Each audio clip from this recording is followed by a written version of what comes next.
Hi, இந்த வீடியோவில் நம்ம சிஎம்ஏ என்ற கம்பெனி லா மீட்டிங்ஸ் கண்டினியூ பண்ண போகிறோம். ஸோ மீட்டிங்ஸில் மெத்தட்ஸ் ஆஃப் ஓட்டிங் பார்த்துட்ருக்கோம். அதில் நெக்ஸ்ட் மெத்தட் வந்து voting through electronic means. So இதுக்கு முன்னாடி நீங்கள் மீட்டிங்ஸோட வீடியோ பார்க்கல அப்படின்னா ஃபர்ஸ்ட் அந்த வீடியோலாம் பார்த்துட்டு அதுக்கப்புறம் இதை பாருங்கள். So voting through electronic means அப்படி அது வந்து எதில் இருக்குன்னா section 108 + rule 20. So section 108 + rule 20. So உங்களுக்கு செக்ஷன் சப்போஸ் ஞாபகம் இருந்ததுன்னா எக்ஸாமில் எழுதுங்க. ஸோ நீங்கள் ஓட்டிங் த்ரூ எலக்ட்ரானிக் மீன்ஸ்னு கொஸ்டின் வச்சுருக்காங்கன்னு வச்சுக்கோங்க. நீங்கள் எப்படி எழுதணும்னா ஓட்டிங் த்ரூ எலக்ட்ரானிக் மீன்ஸ்னு போட்டு ஒரு கோடு போட்டு செக்ஷன் 108 ரெட் வித் ரூல் 20 அப்படின்னு போட்டு எழுதலாம். ஸோ கண்டிப்பாக செக்ஷன் நம்பர் எழுதணுமானா நான் திரும்பி நான் ஏற்கனவே சொல்லியிருக்கேன், கண்டிப்பாக எழுதணும்ட்டு அவசியம் இல்லை. இப்போ நான் உங்கள் வீட்டுக்கு வரேன், எனக்கு நீங்கள் காஃபி கொடுக்குறீங்கன்னா நான் சந்தோஷமாக இருக்கேன். நீங்கள் காஃபி கொடுக்கலன்னா நான் ஒன்றும் வருத்தப்பட போகிறதில்ல. ஆனால் நீங்கள் எனக்கு காஃபியில் உப்பு போட்டு கொடுத்தீங்கன்னா நான் வருத்தப்பட்டுருவேன். ஸோ செக்ஷன் நம்பர் தெரியும்னா செக்ஷன் நம்பர் எழுதணும், தெரியாதுன்னா எழுதலைன்னா ஒன்றும் பிரச்சனை இல்லை. அதுக்குன்னு பொய்யா தப்பான செக்ஷன் நம்பரை எழுதிடக்கூடாது. ஓகே. ஸோ செக்ஷன் 108 என்ன சொல்லுதுன்னா சென்ட்ரல் கவர்மெண்ட் வந்து சில கிளாஸ் ஆஃப் கம்பெனிஸ் நீங்கள் ஓட்டிங் த்ரூ எலக்ட்ரானிக் மீன்ஸ் வச்சுக்கலாம் அப்படின்னு சொல்லுது. ஸோ எல்லா கம்பெனியும் ஓட்டிங் த்ரூ எலக்ட்ரானிக் மீன் வச்சுக்க முடியாது. சென்ட்ரல் கவர்மெண்ட் வந்து சில கம்பெனி ப்ரிஸ்கிரைப் பண்ணும், அந்த கம்பெனி மட்டும்தான் ஓட்டிங்கை எலக்ட்ரானிக் மீன்ஸில் பண்ணலாம். The central government my prescribe இப்போ வந்து இதை ஃபுல்லாத்தையும் அப்படியே இந்த லைன்லாம் சென்டென்ஸ்லாம் மனப்பாடம் பண்ணணுன்ட்டு அவசியம் இல்லை. ஸோ இந்த keywords class or classes or companies, இது ஆர் கிடையாது, of. Class or classes of companies and manner in which member may exercise his right to vote by the electronic means. எந்தெந்த கம்பெனிலாம் எலக்ட்ரானிக் மீன்ஸில் ஓட் பண்ணிக்கலாம், அப்புறம் members எப்படி வந்து electronic மீன்ஸில் vote பண்ணணும் அப்படிங்கிறத சென்ட்ரல் கவர்மெண்ட் சொல்லும். ஓகேவா? ஸோ எந்தெந்த கம்பெனிஸ்லாம் எலக்ட்ரானிக் மீன்ஸில் ஓட் பண்ணிக்கலாம், அப்புறம் மெம்பர்ஸ் வந்து எந்த மேனரில் அவங்களோட ஓட்டு வந்து பண்ணணும் அப்படிங்கிறத சென்ட்ரல் கவர்மெண்ட் தான் ப்ரிஸ்கிரைப் பண்ணுவாங்க. அப்போ ரூல் 20 என்ன சொல்லுதுன்னா ப்ரொசீஜர். ஸோ செக்ஷன் 108 வந்து என்ன சொல்லுது, சென்ட்ரல் கவர்மெண்ட் பற்றி சொல்லுது. ரூல் 20 ப்ரொசீஜர் பற்றி சொல்லுது. ப்ரொசீஜர் ஆஃப் ஓட்டிங் அப்படின்னு சொல்லலாம்.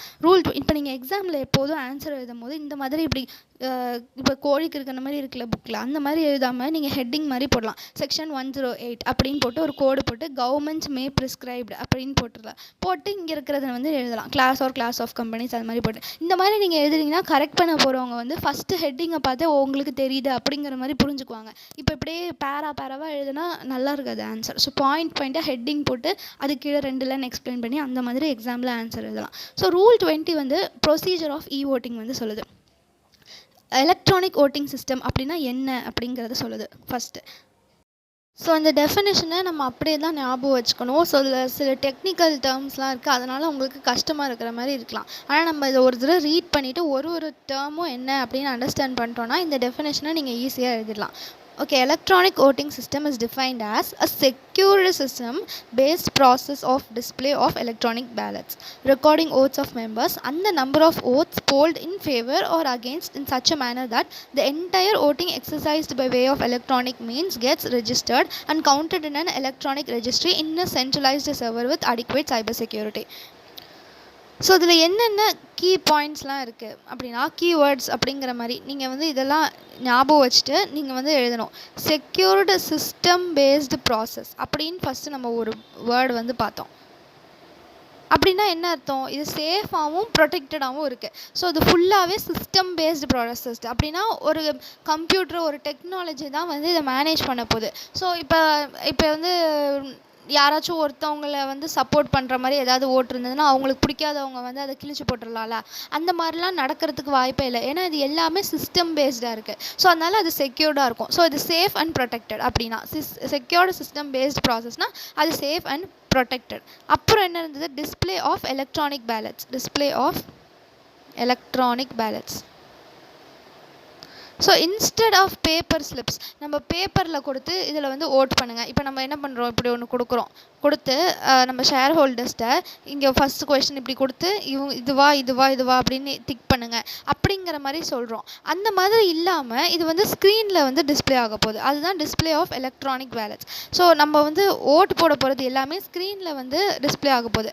ஸோ பேலட்னா ஒரு ஃபார்ம் மாதிரி, எங்கே வந்து நீங்கள் ஓட்டு போட போகிறீங்களோ அந்த ஃபார்ம் தான் வந்து பேலட். இப்போ கூகுள் ஷீட்லாம் ஃபில் பண்ணியிருப்பீங்களா, ஸோ கூகுள் ஷீட்டில் மல்டிபிள் சாய்ஸ் கொஸ்டின்லாம் நம்ம அட்டன் பண்ணுவோம்ல, அந்த மாதிரி தான் எலக்ட்ரானிக் சிஸ்டமில் இருக்க போகுது. ஸோ பேப்பர் ஓட்டிங்கில் வந்து உங்களுக்கு ஆப்ஷன்ஸ் கொடுத்து ஒரு பேலட் பேப்பரில் அப்படி கொடுப்பாங்க. ஆனால் எலக்ட்ரானிக் ஓட்டிங்கில் ஸ்க்ரீனில் வந்து உங்களுக்கு ஆப்ஷன்ஸ் காமிக்கும், எஸ்ஸா நோவா இல்லை வந்து வேறு ஏதாச்சும் ஒரு ஆப்ஷன் கொடுத்து அந்த மாதிரி. ஸோ அதுதான் display of electronic ballot. Next வந்து recording votes of members. So ஒருத்தரோட ஓட்டும் வந்து அதில் ரெக்கார்ட் ஆயிரும். இதை நீங்கள் அப்படியே கூகுள் ஷீட் மாதிரியே நீங்கள் இமேஜின் பண்ணிக்கலாம். ஸோ நீங்கள் வந்து சப்போஸ் கொரோனா பேட்ச்லலாம் இருந்திருந்தீங்கன்னா எக்ஸாம்ஸ்லாம் கூகுள் ஃபார்மில் வந்து மைக்ரோசாஃப்ட்டில் அந்த மாதிரி கூகுள் ஃபார்மில் அந்த மாதிரிலாம் எம்சிக்யூ எக்ஸாம்லாம் கண்டக்ட் பண்ணியிருப்பாங்க. ஸோ அதை இமேஜின் பண்ணி நீங்கள் இதை படிக்கலாம். ஸோ ஒருத்தரும் எந்தெந்த ஆப்ஷனை செலக்ட் பண்ணுறாங்க அப்படிங்கிறது ரெக்கார்ட் ஆயிரும். அதுதான் ரெக்கார்டிங் ஓட்ஸ் ஆஃப் மெம்பர்ஸ். அதுக்கப்புறம் number of votes polled in favour or against. இப்போ நம்ம வந்து எஸ்ன்னு கொடுக்குறோமா இல்லை நோன்னு கொடுக்குறோமா அப்படிங்கிற எல்லாமே வந்து அந்த சிஸ்டம் வந்து ரெக்கார்ட் பண்ணிடும். ஸோ எஸ்ஸோ நோவோ எல்லாத்தையுமே அது ரெக்கார்ட் பண்ணிடும். So secured system based process display of electronic ballots recording votes of members both favour and against எல்லாத்தையுமே வந்து ரெக்கார்ட் பண்ணிடும். Entire voting by electronic means இருக்குல்ல, அது வந்து ரெஜிஸ்டர்ட் அண்ட் கவுண்டட்.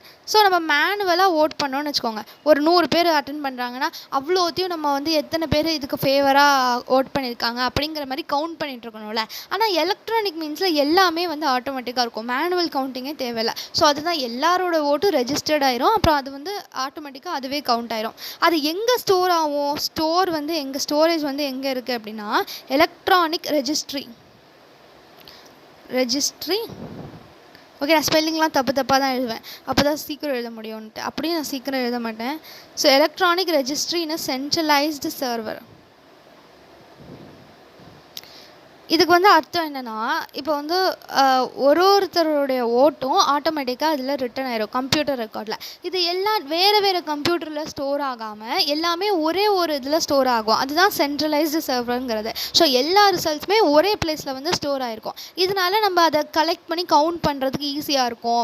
அப்புறம் வந்து கன்ஃபியூஷன்லாம் எதுவும் இல்லாமல் இருக்கும். ஸோ அதுதான் stored in electronic registry in a centralised server system அப்படிங்கிறது. Last point adequate cyber security.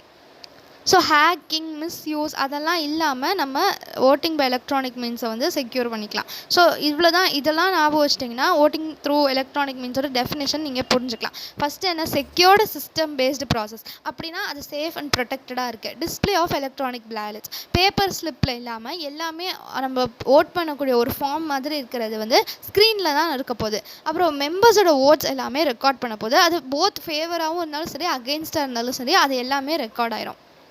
அப்புறம் என்டையர் ஓட்டிங் வந்து ரெஜிஸ்டர்ட் அண்ட் கவுண்டடாக இருக்கும்.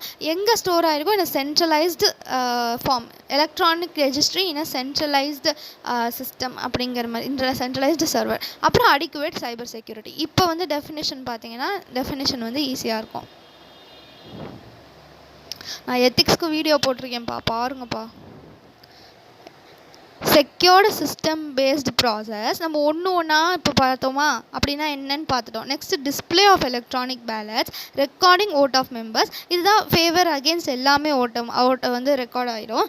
Entire voting exercise by of electronic means gets registered and counted எங்கள் electronic registry in a centralised server, adequate cyber security. அவ்வளோதான் definition. Next வந்து நம்ம electronic வேலை மீட்டிங்கில் vote conduct பண்ணுறதுக்கு ஒரு நோட்டீஸ் கொடுப்போம்ல, அந்த நோட்டீஸ் எப்படி இருக்கணுங்கிறத பார்க்க போகிறோம். ஸோ அந்த நோட்டீஸ் இருக்குல்ல, அந்த நோட்டீஸ் வந்து 3 விஷயத்த சொல்லணும். 4 விஷயம் கண்டிப்பாக அதில் இருக்கணும். ஸோ இப்படிலாம் எக்ஸாமில் போய் ஈக்குவேஷன் மாதிரி 3 tell 4 includeனா எழுதிட்டு இருக்க வேணாம். நான் வந்து உங்களுக்கு புரிஞ்சுக்கிறதுக்காக சொல்கிறேன். ஸோ நோட்டீஸில் 3 விஷயம் அதை சொல்லணும், 4 விஷயம் அதில் கண்டிப்பாக இருக்கணும். ஸோ அது என்னென்னலாம் சொல்லணும் அப்படிங்கிறத பார்க்கலாம். ஸோ ஃபஸ்ட்டு நோட்டீஸ் வந்து எதை கிளியராக அதெல்லாம் சொல்லணும். கிளியர்லி ஸ்டேட் 3 விஷயம் என்னெல்லாம் சொல்லணுன்னா, ஓட்டிங் ஃபெசிலிட்டி எங்கள்கிட்ட அவைலபிளாக இருக்குது. ஓட்டிங் இப்போ புக்கில் சென்டென்ஸாக கொடுத்துருப்பாங்க, நான் உங்களுக்கு பாயிண்ட்ஸாக கொடுத்து உங்களுக்கு ஈஸியாக ஞாபகம் வச்சுக்கிறதுக்காக சொல்கிறேன். ஸோ நீங்கள் எக்ஸாம் எழுதும் போது இந்த மாதிரி ஓட்டிங் ஃபெசிலிட்டி அவைலபிள் அப்படின்ட்டு ஹெட்டிங் மாதிரி போட்டு அதுக்கப்புறம் அதை எக்ஸ்பிளைன் பண்ணலாம். ஸோ அந்த கம்பெனி வந்து நீங்கள் எலக்ட்ரானிக்கலாக ஓட் பண்ணலாம் அப்படிங்கிறத ஃபஸ்ட்டு நோட்டீஸில் சொல்லியிருக்கணும். அப்போ தானே மெம்பர்ஸ்க்கு தெரியும். ஸோ நீங்கள் எலக்ட்ரானிக்காக ஓட் பண்ணுறதுக்கான ஃபெசிலிட்டியை நாங்கள் ப்ரொவைட் பண்ணுறோம், நம்ம பிஸ்னஸாக அது மூலியமாக வச்சுக்கலாம் அப்படிங்கிற மாதிரி ஃபஸ்ட்டு சொல்லணும். அதுக்கப்புறம் என்ன சொல்லணும்னா, voting at the meeting is also அலவுடுன்னு சொல்லணும். Voting at meeting also allowed. So voting இருக்கிறதுனால மெம்பர்ஸ் வந்து மீட்டிங்கில் ஓட் பண்ணக்கூடாதா அப்படின்னா இல்லை. ஓட்டிங்கில் வேணாலும் ஓட் பண்ணிக்கலாம். ஓட்டிங்னா எலக்ட்ரானிக் ஓட்டிங்கில் வேணாலும் ஓட் பண்ணிக்கலாம். இல்லை மீட்டிங்க்கு வந்து மீட்டிங் இட் செல்ஃப் அதில் வேணாலும் அவங்க ஓட் பண்ணிக்கலாம். ஸோ பேலட்லேயோ இல்லை போல்லையோ அவங்க வந்து ஓட் பண்ணிக்கலாம். ஸோ ஃபெசிலிட்டி ஃபார் ஓட்டிங் வந்து எலக்ட்ரானிக் ஃபெசிலிட்டி இருந்தாலும் நீங்கள் வந்து மீட்டிங்கில் வந்து பேலட்லேயோ பேப்பர்லேயோ ஓட் பண்ணிக்கலாம். ஆனால் நீங்கள் ஏற்கனவே எலக்ட்ரானிக் மீட்டிங்கில் ஓட் பண்ணிருக்கக்கூடாது. புரியுது? எலக்ட்ரானிக் ஓட்டிங்கில் ஓட் பண்ணிக்கூடாது. ஸோ உங்களுக்கு 2 ஆப்ஷன். ஒன்று நீங்கள் ஓட்டிங்கில் ஓட் பண்ணிடுங்க. இல்லை அப்படின்னா மீட்டிங்கில் வந்து போல்லையோ இல்லை போஸ்டல் பேலட்லேயோ ஓட் பண்ணிக்கோங்க. அவ்வளோதான். ஓகே. லாஸ்ட்டு வந்து நோ டபுள் ஓட்டிங். நீங்கள் ஆல்ரெடி ஓட்டிங்கில் ஓட் பண்ணிட்டீங்க. இப்போ திரும்பி வந்து மீட்டிங் அட்டன் பண்ணி மீட்டிங்லேயும் ஒரு தடவை ஓட் பண்ணலாமான்னா பண்ண முடியாது. அவ்வளோதான். 3 விஷயம் சொல்லணும். என்ன தான் சொல்லணும்? ஓட்டிங் ஃபெசிலிட்டி அவைலபிள்னு சொல்லணும். ஸோ ஓட்டிங் ஃபெசிலிட்டி அவைலபிளாக இருந்தாலும் நீங்கள் மீட்டிங்கில் இன் பர்சன் வந்து ஓட் பண்ணிக்கோங்க அப்படின்னு சொல்லணும். ஆனால் டபுள் ஓட்டிங் பண்ணக்கூடாது. ஏற்கனவே நீங்கள் ஓட்டிங் பண்ணியிருந்தீங்க அப்படின்னா மீட்டிங் அட்டன் பண்ணி மீட்டிங்லேயே இன்னொரு தடவை ஓட்டு போடக்கூடாது அப்படின்னு சொல்லணும். நெக்ஸ்ட்டு வந்து வேறு என்னென்னலாம் இன்க்ளூட் ஆகிருக்கணும்? 4 விஷயம் இன்க்ளூட் ஆகிருக்கணும் அப்படின்னு சொன்னேன்ல. அந்த 4 விஷயம் என்ன அப்படிங்கிறத தான் பார்க்க போகிறோம். 1 2 3 4. எப்படி வந்து ஓட் பண்ணுறது, how to vote electronically. So அதை ப்ராசஸ் அண்ட் மேனர்னு நம்ம ஹெட்டிங் வச்சுக்கலாம். ஓகேவா? எப்படி வந்து எலக்ட்ரானிக்காக ஓட் பண்ணணுங்கிறத ஃபஸ்ட்டு சொல்லணும்ல. எல்லாருக்குமே வந்து தெரியாதுல்ல எலக்ட்ரானிக்காக எப்படி ஓட் பண்ணணும். ஸோ எப்படி ஓட் பண்ணணுங்கிறத சொல்லணும். அதுக்கப்புறம் டைம் ஷெட்யூல், எப்போ நீங்கள் ஓட்டிங்கை ஸ்டார்ட் பண்ணலாம் அண்ட் எப்போக்குள்ளார நீங்கள் முடிக்கணும் அப்படிங்கிறத சொல்லணும். ஓகேவா? அதுதான் டைம் ஷெட்யூலுங்கிறது. Next login ID details. So user நேம்லாம் இருக்கணும்ல. நம்ம யார் வேணாலும் ஓட் பண்ண முடியாது. யூசர் நேம்லாம் இருக்கணும்ல. ஸோ அந்த லாகின் ஐடி டீட்டெயில்ஸை வந்து சொல்லணும். அதுக்கப்புறம் எப்படி வந்து நீங்கள் பாஸ்வேர்டை வாங்கணும். இப்போ ஸோ கம்பெனிக்கிட்டேருந்து பாஸ்வேர்டை வாங்கி தானே ஓட் பண்ணணும். So how to get password and vote securely. And vote எப்படி பாஸ்வேர்டை வாங்கி நம்ம சேஃபாக ஓட் பண்ணுறது அப்படிங்கிறத சொல்லணும். ஸோ 4 விஷயத்தை அது இன்க்ளூட் பண்ணியிருக்கோம். 4 விஷயத்த கண்டிப்பாக இன்க்ளூட் பண்ணியிருக்கோம். என்னென்னது? எப்படி நம்ம ஓட் பண்ணுறதுங்கிறதுக்கான ப்ராசஸும் மேனரும், அப்புறம் எப்போ ஓட்ட ஆரம்பித்து எப்போக்குள்ளார முடிக்கணும், டைம் ஷெட்யூல், அதுக்கப்புறம் லாகின் ஐடி டீட்டெயில்ஸ், அப்புறம் பாஸ்வேர்டை எப்படி நம்ம வாங்குறது அண்ட் எப்படி வந்து செக்யூராக ஓட் பண்ணுறது. புரியுதா? So notice of the meeting 3 விஷயத்த சொல்லும். 4 விஷயம் அதில் கண்டிப்பாக இருக்கணும். என்னென்ன விஷயத்த சொல்லும்? ஓட்டிங் ஃபெசிலிட்டி அவைலபிளாக இருக்குங்க அப்படின்னு சொல்லும்.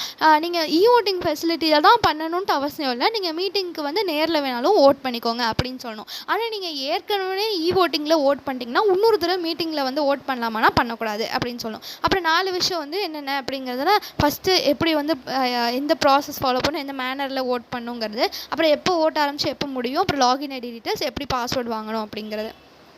ஓகேவா?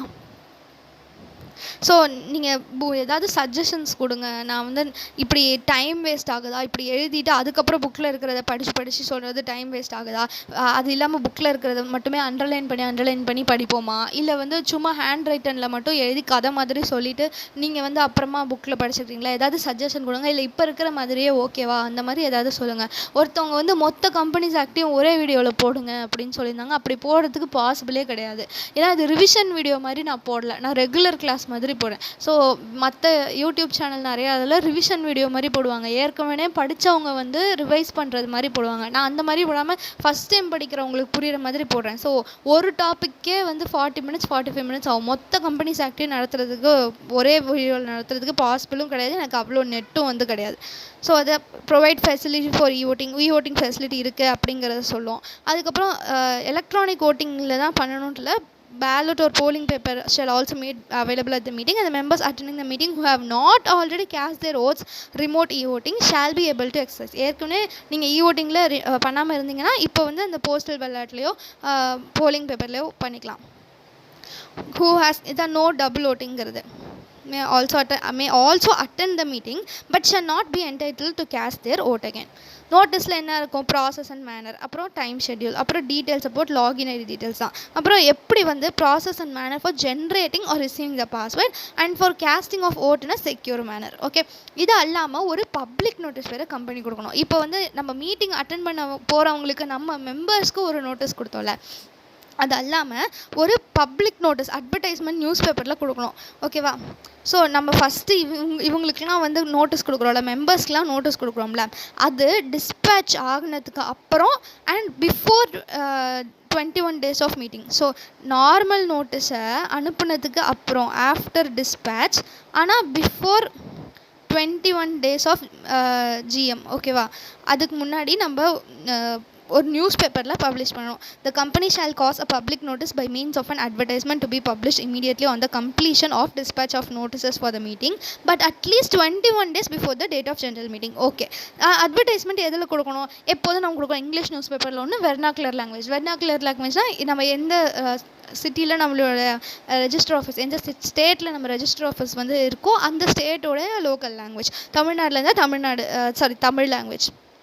In the district in which the registered office of the company is situated and having a wide circulation and at least one இப்போ அது என்ன சொல்கிறாங்கன்னா, vernacular language newspaper, Tamil news பேப்பர்னு வச்சுக்கோங்க. நம்ம இருக்கிற டிஸ்ட்ரிக்டில் எந்த தமிழ் நியூஸ் பேப்பர் அதிகமாக சர்க்குலேட் ஆகுதோ அந்த தமிழ் நியூஸ் பேப்பரில். இப்போ சப்போஸ் நம்ம சென்னையில் இருக்கோம், சென்னையில் வந்து தினமலருங்கிற நியூஸ் பேப்பர் நிறையா இருக்குன்னு வச்சுக்கோங்க. நம்ம தினமலரில் நியூஸ் கொடுக்கணும். இப்போ அது இல்லாமல் வேறு ஏதாச்சும் ஒரு நியூஸ் பேப்பருக்கு அது யாருமே வாங்க மாட்டாங்கன்னா அதில் எதுக்கு நம்ம அட்வர்டைஸ்மெண்ட் கொடுக்கணும்? ஸோ அதுதான் வைடு சர்க்குலேஷன் எதுக்கு இருக்கோ அந்த நியூஸ் பேப்பரில் அட்வர்டைஸ்மெண்ட் கொடுக்கணும். And at least once in English language news paper having country wide circulation. Okay, இந்த அட்வர்டைஸ்மெண்ட்டில் என்னென்னலாம் இருக்கணும்? ஸோ இது என்னென்னா, நம்ம பப்ளிக்கு என்னென்னலாம் இந்த ஓட்டிங் பற்றி தெரிவிக்க போகிறோம் அப்படிங்கிறது. ஓகேவா? So first statement that the business may be transacted through இதே போக மாட்டேங்குது through voting by electronic means. So எதுக்கு வந்து நம்ம ஓட்டிங் பண்ணுறோம்? ஸோ எந்த விஷயத்துக்காக நம்ம ஓட் பண்ண போகிறோம்? அக்கௌண்ட்ஸை வந்து அப்ரூவ் பண்ணுறதுக்கா, இல்லை டேரக்டர் அப்பாயிண்ட் பண்ண போகிறோமா, என்ன டெசிஷன் மேக் பண்ணுறதுக்காக நம்ம ஓட்டிங் பண்ணுறோம் அப்படிங்கிறது ஃபஸ்ட்டு சொல்லணும். அதுக்கப்புறம் எப்போ வந்து ஓட்டிங் ஸ்டார்ட் ஆகும்? இது ரிமூவ் கிடையாது, ரிமோட் ஓட்டிங் ரிமூவ் கிடையாது. The date and time of commencement of remote voting. ஏன் ரிமோட்னு சொல்கிறோன்னா, நம்ம நேரில் இல்லாமல் நம்ம வெளியிலேருந்து பண்ணுறோம். இப்போ ரிமோட் கிளாஸ் அப்படிலாம் சொல்லுவோம்ல, ஸோ ஒரு டிஸ்டன்ட் அப்படின்னு சொல்லலாம். இப்போ ரிமோட் ஒர்க்கு அந்த மாதிரிலாம், ரிமோட் ஒர்க்குனால் நம்ம வீட்டில் இருந்து பண்ணலான்னு அர்த்தம். ஸோ அந்த மாதிரி ரிமோட்டாக நம்ம ஓட்டிங் வைக்கிறோம். ஸோ அந்த ஓட்டிங் எப்போ ஸ்டார்ட் ஆகும், எப்போலேருந்து மெம்பர்ஸ் வந்து ஆன்லைனில் ஓட் பண்ணலாம் அப்படிங்கிறது. Okay, start time and date. அதுக்கப்புறம் அது எப்போ ஸ்டாப் ஆகுங்கிறது. அந்த ரிமோட் ஓட்டிங் வந்து எப்போ முடியும், ஓட்டிங் வந்து எப்போ க்ளோஸ் ஆகும், அதுதான் date and time. Next cut off date. Cut off டேட்னா ஒரு ஸ்பெசிஃபிக் டேட், அப்போ தான் யாரெல்லாம் எலிஜிபிள் டு ஓட் அப்படிங்கிறத பார்ப்போம். இப்போ சப்போஸ் கட் ஆஃப் டேட் வந்து இப்போ 20 செப்டம்பர்னு வச்சுக்கோங்க. அப்போ வரைக்கும் யாரெல்லாம் மெம்பராக இருக்காங்களோ அவங்க மட்டும்தான் ஓட் பண்ண முடியும். அந்த மாதிரி ஒரு கண்டிஷன், அதுதான் கட் ஆஃப் டேட்டுங்கிறது. அதுக்கப்புறம் manner in which persons who have acquired shares and because members of the company after the dispatch of notice may obtain the login ID அந்த password. So new shareholders இருக்காங்களே, so இந்த நோட்டீஸை நம்ம அனுப்புனதுக்கு அப்புறம் யாராச்சும் நம்ம கம்பெனியில் ஷேர் வாங்கினாங்கன்னா அவங்க புது ஷேர் ஹோல்டரா, அவங்க வந்து எப்படி லாகின் ஐடி பாஸ்வேர்டு வாங்குறது, அவங்களும் ஓட் பண்ணணும். ஏன்னா இப்போ அவங்களும் மெம்பர் ஆகிட்டாங்க, அவங்க எப்படி ஓட் பண்ணுறது அப்படிங்கிறதையும் இந்த நோட்டீஸ் வந்து சொல்லியிருக்கணும். அப்புறம் கம்பெனியோட வெப்சைட் அட்ரஸ், அப்புறம் ரிட்ரஸல் கான்டாக்ட் டீட்டெயில்ஸ் அப்படின்னு சொல்லலாம். ஓகேவா? Name, designation, address, email ID and phone number of the person responsible to address the grievances connected with facility for electronic. இப்போ யாருக்காச்சும் அது ப்ராப்ளம் வந்தது, ஓட்டிங்கில் வந்து ப்ராப்ளம் வந்தது, அவங்களுக்கு அவ்வளோக்கா தெரியல அப்படின்னா அவங்களோட குறையெல்லாம் சொல்லணும். அப்படின்னா யாருக்கு சொல்லலாம்? அவங்க வந்து இப்போ நேம், அவங்க வந்து என்னவா இருக்காங்க நம்ம கம்பெனியில், அவங்க பேர் என்ன, அவங்க அட்ரஸ் வந்து என்னது, அவங்க இமெயில் ஐடி, ஃபோன் நம்பர், அதெல்லாமே வந்து சொல்லணும். ஓகேவா? இப்போ நீங்கள் ஜஸ்ட் இது வந்து ட்ரெயின் டிக்கெட் புக் பண்ண போகிறீங்க ஐஆர்சிடி போய் அப்படிங்கிற மாதிரி ஞாபகம் வச்சுக்கலாம். ஸோ எனக்கு வந்து அப்படின்னு தான் தோணுது.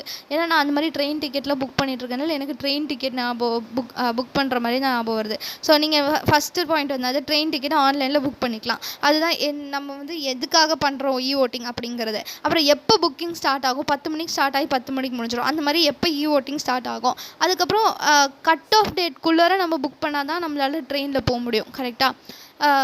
இப்போ வந்து நம்ம அக்டோபரில் வந்து புக் பண்ணுறோன்னு வச்சுக்கோங்க. இப்போ அக்டோபர் 22 வந்து தீபாவளி, அக்டோபர் 21 புக் பண்ணணும் அப்படின்னா அதுக்கு 2 மாதம் முன்னாடியே தான் நம்ம புக் பண்ணதுக்கு ஸ்டார்ட் பண்ண முடியும்.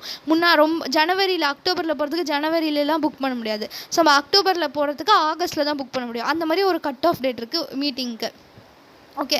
ஸோ எப்படி நியூவாக வர ஷேர் ஹோல்டர்ஸ்க்கு எப்படி அவங்க லாகின் ஐடி பாஸ்வேர்டு வந்து கிடைக்கிறது, அப்புறம் website address of the company, அப்புறம் ஏதாவது ட்ரபிள் இருந்ததுன்னா கஸ்டமர் கேர் அப்படிங்கிற மாதிரி இதில் வந்து ரிட்ரஸல் ஆஃபீஸருங்கிற மாதிரி ஒருத்தவங்க பற்றி சொல்கிறாங்க. இப்போ நெக்ஸ்ட் இவ்வளோ பெருசாக பேராவாக இருக்குது, அதை நம்ம ஹெட்டிங்காக போட்டு நம்ம இங்கே தனியாக பார்ப்போம். ஓகேவா? ஸோ ஃபஸ்ட்டு அந்த பெரிய பெரிய பேரா இருக்குல்ல, அதுக்குள்ளே என்னென்னலாம் இருக்குது அப்படின்னா ஓட்டிங் பீரியட் ஹெட்டிங் மாதிரி போட்டு நம்ம பாயிண்ட்டாக படிச்சிட்டோம்னா ஈஸியாக இருக்கும். ஸோ ஓட்டிங் பீரியட் எப்போ வந்து நம்ம எந்த பீரியடில் நம்ம ஓட்டிங் பண்ணலாம், அது வந்து ஓப்பனாக இருக்கும். ஓட்டிங் நீங்கள் இந்த பீரியடில் பண்ணலாம் அப்படின்னா மினிமம் அது 3 days ஆச்சும் வச்சுக்கணும். ஸோ ஒரு கம்பெனி வந்து ஓட்டிங் பண்ணுதுன்னா மினிமம் 3 days ஆச்சும் மெம்பர்ஸ் ஓப்பன் பண்ணிக்கலாம், மெம்பர்ஸ் ஓட் பண்ணிக்கலாம். அந்த ஓட்டிங் ஃபெசிலிட்டி ஓப்பனாக இருக்கும். நீங்கள் ஜஸ்ட் இதை வந்து ஒரு கூகுள் ஃபார்ம் மாதிரி இமேஜின் பண்ணிக்கோங்க. ஸோ கூகுள் ஃபார்ம் லிங்க் வந்து அவங்க வந்து டியூ டேட்டை முடிஞ்சிருச்சு அப்படின்னா அதுக்கப்புறம் அதை ஃபில் பண்ண முடியாது அப்படிங்கிற மாதிரி வந்துடும்ல. ஸோ அதுதான் மினிமம் நம்ம 3 days ஆச்சும் அதை ஃபில் பண்ண மாதிரி வச்சுக்கணும், அதை வந்து ஓப்பனாக வச்சுக்கணும் அப்படிங்கிறது. அதுக்கப்புறம் ஜிஎம் இருக்குல்ல, ஜென்ரல் மீட்டிங்க்கு 1 day பிஃபோர் 5 மணிக்கு க்ளோஸ் பண்ணிடுவோம். 1 day பிஃபோர் 5 PM க்ளோஸ் பண்ணிடுவோம். அதுக்கப்புறம் சிஸ்டமை வந்து நம்ம பிளாக் பண்ணிடுவோம். ஓகேவா? அதுக்கப்புறம் யாராலுமே ஓட்டிங் பண்ணக்கூடாது. ஸோ ஓட்டிங் மினிமம் 3 நாள் ஓப்பனாக வச்சுருக்கோம். ஜென்ரல் மீட்டிங்க்கு 1 நாள் முன்னாடி 5 மணிக்கு அதை க்ளோஸ் பண்ணிடுவோம். அதுக்கப்புறம் வேறு யாராலுமே அதில் ஓட் பண்ண முடியாது, அதுதான் சிஸ்டம் வில் பி பிளாக்டு. அதுக்கப்புறம் voting during the meeting. So first voting period, இது ஃபஸ்ட்டு பாயிண்ட்னு வச்சுப்போம். Next voting during the meeting. During meeting. So company வந்து மீட்டிங் அப்போயே ஓட்டிங் பண்ணலாம் அப்படின்னு அலோவ் பண்ணுச்சுன்னா, ஸோ யூஸ்வலாக நம்ம வந்து மொதல் நாள் 5 மணி வரைக்குங்கிற மாதிரி வச்சுருந்தோம்ல, அந்த மாதிரி இல்லாமல் கம்பெனி மீட்டிங் அப்போவே மீட்டிங் அட்டன் பண்ணிக்கிட்டே நீங்கள் ஓட்டிங் பண்ணலாம் அப்படிங்கிற மாதிரி இருந்துச்சுன்னா அது வந்து எல்லா ரெசல்யூஷனும் கம்ப்ளீட் ஆகிற வரைக்கும் ஓப்பனாக இருக்கும். ஆல் ரெசல்யூஷன்ஸ் ஆர் கம்ப்ளீட்டட் வரைக்கும் அது ஓப்பனாக இருக்கும். அதுக்கப்புறம் யாரெல்லாம் ஓட் பண்ணலாம் அப்படின்னா, மெம்பர்ஸ் வந்து ப்ரெசண்ட்டாக மீட்டிங்கில் அட்டன் பண்ணுறவங்க, ப்ரெசன்ட் இன் மீட்டிங். அப்புறம் ஏற்கனவே அவங்க ஓட் பண்ணியிருக்கக்கூடாது, நாட் ஓட்டட் பிஃபோர். நம்ம முன்னாடியே ஒரு ஓட்டிங் பண்ணோம்ல, அந்த முன்னாடி அந்த மீட்டிங்க்கு முன்னாடி நாள் 5 மணி வரைக்கும் அப்போது அவங்க ஏற்கனவே ஓட் பண்ணியிருந்தாங்கன்னா அவங்க இன்னொரு தடவை மீட்டிங் அப்போ ஓட் பண்ண முடியாது. ஓகேவா? அதுதான் second point. Next third point வந்து டபுள் ஓட்டிங் கிடையாதுங்கிறது. ஏற்கனவே நீங்கள் வந்து ஓட்டிங்கில் ஓட் பண்ணிட்டீங்கன்னா இன்னொரு தடவை நீங்கள் ஓட் பண்ண முடியாது. நெக்ஸ்ட்டு ஸ்க்ரூட்டினைசர்ஸ்.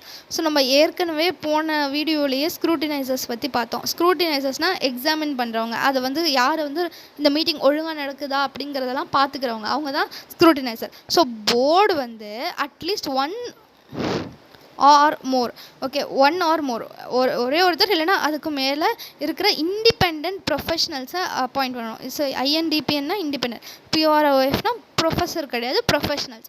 அப்படி இண்டிபெண்ட் ப்ரொஃபஷ்னல்ஸ் அப்படின்னா கம்பெனியோடைய எம்ப்ளாயி கிடையாது. ஸோ அந்த கம்பெனியோடைய எம்ப்ளாயியே வந்து நம்ம மீட்டிங் நல்லா நடக்குதான்னு பாரு அப்படின்னா நல்லா தான் நடக்குது அப்படின்னு சொல்லிட்டு போயிடுவாங்களே. அதனால ஒரு இண்டிபெண்ட் ப்ரொஃபஷ்னலை தான் நம்ம ஸ்க்ரூட்டினைசராக அப்பாயிண்ட் பண்ணணும்.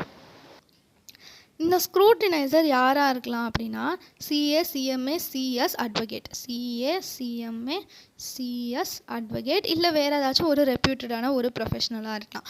அவங்களுடைய ரோல் என்ன, எல்லாமே ஃபேர் அண்ட் டிரான்ஸ்பரண்ட்டாக இருக்கா அப்படிங்கிற மாதிரி பார்க்குறது. ஸோ டிரான்ஸ்பரண்ட்னால் எதையும் மறைக்காமல் உண்மையாக இருக்கா அப்படிங்கிறது. ஸோ போர்டு வந்து அட்லீஸ்ட் ஒரு ஸ்க்ரூட்டினைசராக அப்பாயிண்ட் பண்ணணும். அவங்க வந்து ஒரு இண்டிபெண்ட் ப்ரொஃபஷ்னலாக இருக்கணும். அந்த கம்பெனியோடைய எம்ப்ளாயியே கொண்டு போய் ஸ்க்ரூட்டினைசராக அப்பாயிண்ட் பண்ணக்கூடாது. யாராக இருக்கலாம், CA CMA CS அட்வொகேட், இல்லைனா எதர் ரெப்யூட்டட் ப்ரொஃபஷ்னலாக இருக்கலாம். ஸ்க்ரூட்டினைசர் என்னென்னலாம் பண்ணணும்? SCRனா ஸ்க்ரூட்டினைசர்ஸ் டியூட்டி. மீட்டிங் முடிஞ்சதுக்கப்புறம் ஆஃப்டர் மீட்டிங் எண்ட்ஸ், ஸோ மீட்டிங்கில் நடந்த ஓட்டெல்லாம் கவுண்ட் பண்ணணும். ஸோ நம்ம ஓட்டிங்கில் பண்ணதுன்னு ஆட்டோமேட்டிக்காக கவுண்ட் ஆகும். நம்ம மீட்டிங் அப்போ ஒரு ஓட் பண்ணோம், மீட்டிங் அப்போ ஓட்டிங் இல்லாமல் நார்மலாக போலிங் பேப்பரில் ஓட் பண்ணோன்னா அதெல்லாம் வந்து கவுண்ட் பண்ணணும். அதுக்கப்புறம் ஓட்ஸை வந்து அன்பிளாக் பண்ணணும், அன்பிளாக் ஓட்ஸ். ஸோ எவ்வளோ பேர்லாம் ஈவோட்டில் பண்ணியிருக்காங்க, அதோட ரிசல்ட் என்ன அப்படிங்கிறதெல்லாம் பார்க்க போகிறோம். அதுதான் அன்பிளாக் ஈவோட்ஸ். இது அட்லீஸ்ட் 2 விட்னஸ் வந்து இருக்கணும். அந்த விட்னஸும் இண்டிபெண்டண்ட்டாக இருக்கும். அந்த விட்னஸ் கம்பெனியை சேர்ந்த ஆளாக இருக்கக்கூடாது, அவங்களும் வந்து இண்டிபெண்ட்டாக இருக்கணும். அதுக்கப்புறம் ஒரு கன்சாலிடேட்டட் ரிப்போர்ட் வந்து ப்ரிப்பேர் பண்ணணும். ஸோ அந்த கன்சாலிடேட்டட் ரிப்போர்ட்டில் என்ன இருக்கும், யார் யாரெல்லாம் அந்த டெசிஷனுக்கு ஃபாராக ஓட் பண்ணியிருக்காங்க, ஃபாரானா ஓகே அப்படின்ட்டு, ஃபார் ஓகே, ஃபாராக ஓட் பண்ணியிருக்காங்க, யாரெல்லாம் அகெயின்ஸ்டாக ஓட் பண்ணியிருக்காங்க அப்படின்னு பார்க்கணும். அதுக்கப்புறம் இந்த ரிப்போர்ட் இருக்குல்ல, இவங்க தான் ஸ்க்ரூட்டினைசர். ஸ்க்ரூட்டினைசர் வந்து இந்த ரிப்போர்ட்டை சேர்மன்கிறதுனால சேரை போட்டு ஒரு மேன் போடுவோம். ஓகேவா, இதுதான் சேரில் ஒரு மேன் இருக்காங்க, அவங்க தான் சேர்மன் கிட்ட இந்த ரிப்போர்ட்டை கொடுக்கணும். எப்போக்குள்ளே கொடுக்கணும், மீட்டிங் முடிஞ்சு 3 நாளுக்குள்ளார. சேர்மன் வந்து என்ன பண்ணுவார், அந்த ரிப்போர்ட்டில் வந்து சேரில் உட்காந்துட்டு சேர்மன் வந்து சைன் போடுவார். ஓகேவா, அவ்வளோதான் டியூட்டிஸ் ஆஃப் ஸ்க்ரூட்டினைசர் ஃபஸ்ட்டு என்ன பண்ணுவார், மீட்டிங் முடிஞ்சதுக்கப்புறம் ஓட்டை வந்து கவுண்ட் பண்ணுவார். அதுக்கப்புறம் ஓட்டிங்கை அன்பிளாக் பண்ணுவார். அன்பிளாக் பண்ணுறதுனா ஓட்டிங்கில் எத்தனை பேர் ஓட் பண்ணியிருக்காங்கிறத கவுண்ட் பண்ணுறது. அதுக்கு அட்லீஸ்ட் 2 பேர் இண்டிபெண்ட் விட்னஸ் வந்து அதை பார்க்கணும். அதுக்கப்புறம் ஒரு கன்சாலிடேட்டட் ரிப்போர்ட் வந்து ப்ரிப்பேர் பண்ணுவது, யாரெல்லாம் ஃபாராக ஓட் பண்ணியிருக்காங்க, யாரெல்லாம் அகெயின்ஸ்டாக ஓட் பண்ணியிருக்காங்கிறதுக்கு. அந்த ரிப்போர்ட்டை கொண்டு போய் சேர்மன் கிட்ட கொடுக்கணும். அப்புறம் சேர்மன் வந்து அதை சைன் பண்ணுவார். ஓகேவா, அப்புறம் ரெசல்யூஷனை நீங்கள் வித்ட்ரா பண்ணக்கூடாது. இப்போ நம்ம எத்தனை பாயிண்ட் பார்த்துருக்கோம், 4, இது 5, ஸ்க்ரூட்டினைசர் டியூட்டி 5th பாயிண்ட்டு. அப்போ 6th பாயிண்ட் என்னென்னா, ரெசல்யூஷனை வித்ட்ரா பண்ணக்கூடாது. Resolution Gantt B withdrawn. So நம்ம வந்து ரெசல்யூஷனை எலக்ட்ரானிக் இதில் ப்ரொப்போஸ் பண்ணிட்டோன்னு வச்சுக்கோங்க. எலக்ட்ரானிக் ஓட்டிங் பண்ணி ஒரு ரெசல்யூஷனுக்கு வந்து நிறைய சப்போர்ட் வந்துருச்சு, அதனால் அதை பாஸ் பண்ணிட்டோம். அதுக்கப்புறம் அதை கேன்சல் பண்ணவோ அந்த ரெசல்யூஷனுமே கிடையாதுன்னு அதை டேக் பேக் பண்ணவோ கூடாது. ஸோ ரெசல்யூஷன் ஒன்ஸ் நம்ம எலக்ட்ரானிக் ஓட்டிங்கில் பாஸ் பண்ணுறோன்னா அதை வந்து வித்ட்ரா பண்ணக்கூடாது. ஸோ அவ்வளோதான் அந்த பேராவில் இருக்கிறது எல்லாமே. ஸோ ஃபஸ்ட்டு என்ன பார்த்தோம், ஓட்டிங் பீரியட். எப்போ வந்து ஓட்டிங் பீரியடோ அட்லீஸ்ட் 3 நாளாச்சும் ஓப்பனாக இருக்கணும். ஜென்ரல் மீட்டிங்க்கு மொதல் நாள் 5 மணி வரைக்கும் ஓப்பனாக இருக்கும், அதுக்கப்புறம் க்ளோஸ் ஆயிரும். அதான் சிஸ்டம் வந்து பி பிளாக்டு. அதுக்கப்புறம் யாருமே அதில் ஓட் பண்ண முடியாது. ஸோ மீட்டிங் அப்போவே ஓட்டிங் பண்ணலாமானா பண்ணலாம். எல்லா ரெசல்யூஷன் முடிகிற வரைக்கும் அந்த ஓட்டிங் ஓப்பனாக இருக்கும். அப்புறம் ஏற்கனவே நீங்கள் ஓட் பண்ணாமல் இருக்கீங்க, இப்போ மீட்டிங்கில் ப்ரெசென்ட்டில் இருக்கிறவங்க ஏற்கனவே இந்த ஓட்டிங்கில் ஓட் பண்ணாமல் இருந்தாங்கன்னா இப்போ வந்து அவங்க ஓட்டிங்கில் பண்ணிக்கலாம். டபுள் ஓட்டிங் பண்ணக்கூடாது. ஸ்க்ரூட்டினைசர் போர்டு வந்து 1 or more இண்டிபெண்டன்ட் ப்ரொஃபஷனல் ஸ்க்ரூட்டினைசரை அப்பாயிண்ட் பண்ணுவாங்க. அவங்க வந்து எம்ப்ளாயி ஆஃப் த கம்பெனியாக இருக்கக்கூடாது. CMA, CS அட்வொகேட் இல்லை எனி அதர் இண்டிபெண்டன்ட் ப்ரொஃபஷனலாக இருக்கலாம். அவங்களோட டியூட்டி என்னலாம் அப்படிங்கிறதெல்லாம் பார்த்தோம். இப்போ புக்கில் இருந்துக்கிற பெரிய பெரிய பேராவை படிக்கலாம்.